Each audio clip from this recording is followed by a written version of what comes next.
বিসমিল্লাহির রহমানির রহিম। হে সমস্ত জগতবাসী, আজকে আমি মোহাম্মদ শামীম কিছু আলোচনা নিয়ে আসলাম। আর সেই আলোচনাটি হবে স্বপ্নের ব্যাখ্যা।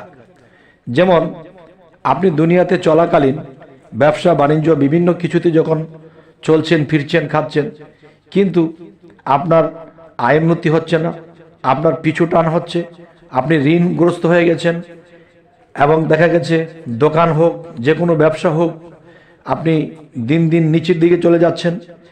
কেন? তাহলে আপনার পিছনে শত্রু আছে নাকি শত্রু নেই? নাকি কোনো কেউ গোপনভাবে শত্রুমি করে আপনার আয় উন্নতিকে নষ্ট করছে, আপনার ব্যবসার গোডেল নষ্ট করছে? এটা আপনি কি করে বুঝবেন? এটি বোঝার উপায়, আল্লাহ কাউকে পৃথিবীতে ঠকায় না। আল্লাহ যদি কাউকে না ঠকায় তাহলে আমরা ঠকি। কারণ আল্লাহ যে আইন দিয়েছে, আল্লাহ যে সুবিধা দিয়েছে, আমরা সেই সুবিধা নেই না। যেমন স্বপ্নযোগে আপনি যদি দেখে থাকেন, আপনার পিছনে একদিকে হেঁটে হেঁটে যাচ্ছেন, আপনার পিছনে পিছনে কিছু বিষাক্ত সাপ আসতেছে এবং আপনাকে যদি ছোবল দেয় তাহলে আপনি বিষাক্ত হয়ে মারা যাবেন। তাহলে আপনি যে বিষাক্ত হয়ে মারা যাবেন, এই যে একটি ভয়ভীতি ভিতরে কাজ করতেছে। কিন্তু আপনাকে দেখেছেন যে কোনো একটা সাপে আপনাকে ছোবল দিয়েছে, তখন কি বুঝবেন? তখন আপনি বুঝবেন যে কোনো শত্রু আপনার পিছনে লেগে গেছে, আপনার ব্যবসার একটা সাইড সে ছোবল দিয়ে কিংবা সে শত্রুমি করে নষ্ট করে দিয়েছে। আর যদি দেখেন আপনাকে কোনো সাপ দৌড়াইতেছে কিন্তু ধরতে পারছে না, আপনি অল্পের জন্য বেঁচে গেছেন, তখন বুঝবেন যে শত্রুটা আপনার পিছনে আছে, কিন্তু আপনাকে চেষ্টা করতেছে, কিন্তু এখনো ক্ষতিগ্রস্ত করতে পারছে না। এরপরের বিষয় হলো, যদি দেখেন কোনো একটা সাপ বিশাল আকৃতি, কিন্তু এ যদি আপনাকে ধরে একেবারে গিলে খেয়ে ফেলবে, তাহলে এত বড় সাপের মুখে যদি আপনি পড়ে যান তাহলে আপনাকে গিলে খেয়ে ফেলবে। তখন দেখা গেছে এখান থেকেও আপনি পালিয়েছেন, আপনাকে সামনে আসতে আসতে আপনি পালিয়েছেন, আপনাকে সে গিলতে পারেনি। তার মানে আপনার গোটা ব্যবসা এবং গোটা ফ্যামিলি একেবারে ধ্বংস করে দেবে এমন এক শত্রু। আর তখনই এগুলা দেখলে কি বুঝবেন? তখন এগুলা দেখে নিজেকে সাবধান করতে হবে যে না, আমরা জীবনে যে ভুল করেছি, আমরা জীবনে যেই পথ অতিক্রম করতেছি, এই পথে শত্রু। তখনই সাবধান হয়ে যাবেন। আর যখন সাবধান হয়ে যাবেন তখন ইনশাল্লাহ আপনাকে সেই শত্রুরা ঘায়েল করতে পারবে না। এবং আরেকটা কাজ করতে হবে, যখন বাসা থেকে বের হবেন, ব্যবসা বাণিজ্য অফিস আদালতে যাবেন, তখন 7 বার আয়াতুল কুরসি পাঠ করে বকি ফু দিয়ে, এবং সেই ধরেন হাতের মুষ্টির মধ্যে যখন ফুঁক দিবেন, ফুঁক দিয়ে সারা শরীরে মাথা হইতে পাতা পর্যন্ত মুছে দেবেন, এবং একটি গ্লাসের মধ্যে পানি রেখে সেই গ্লাসে ফু দিয়ে পানিটি খেয়ে ফেলবেন। তখন কি হবে?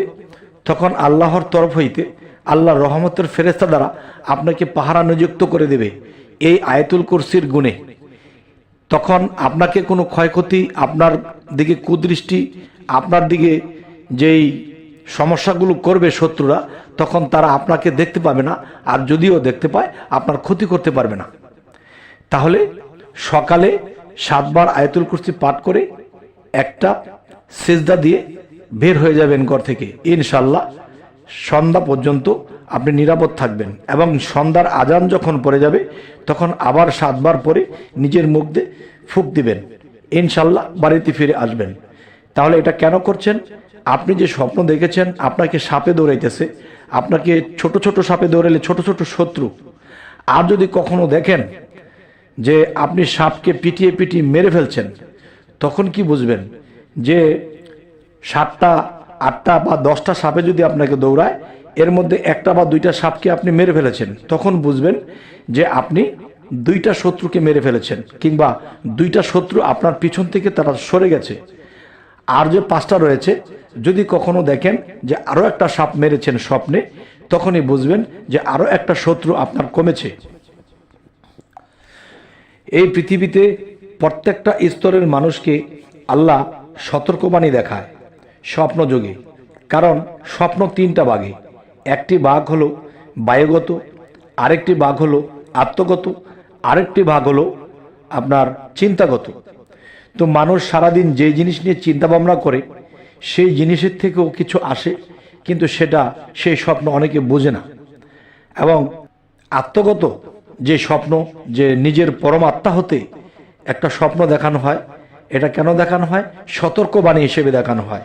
কিন্তু কেউ দেখে এটাকে বুঝে, কেউ ব্যাখ্যা করে সে ঠিকই চলছে, বিপদগ্রস্ত হইতে মুক্ত হয়ে থাকতে পারছে। কিন্তু কিছু কিছু মানুষ আছে স্বপ্ন দেখে এটাকে কোনো রিচার্জ করে না, এটাকে বোঝার চেষ্টা করে না, যার ফলে বিপদগ্রস্ত হয়। এবং বিপদগ্রস্ত যখন হয় তখন আল্লাহকে দোষী করতে থাকে। আর যদি কখনো দেখতে পান স্বপ্নে যে বড় অজগর সাপ, যে দেখা গেছে এই পৃথিবীতে সবচেয়ে বড় সাপ হলো অজগর, এই অজগর সাপকে যদি কখনো স্বপ্ন দেখেন যে আপনার দিকে তেড়ে আসছে, তখনই আপনি কি বুঝবেন?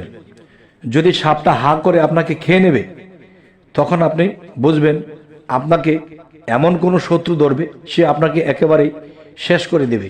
এই পৃথিবীতে আর কখনো উঠে দাঁড়াতে পারবেন না, একেবারে ফতুর বানিয়ে দেবে।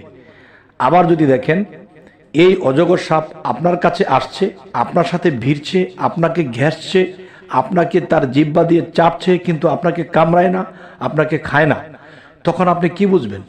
তখন বুঝবেন কোনো ধনী মানুষ, কোনো জমিদার বা কোনো এমপি মন্ত্রী আপনার পাশে দাঁড়াবে, এবং আপনার পাশে দাঁড়ালে তারা আপনাকে সাহায্য করবে।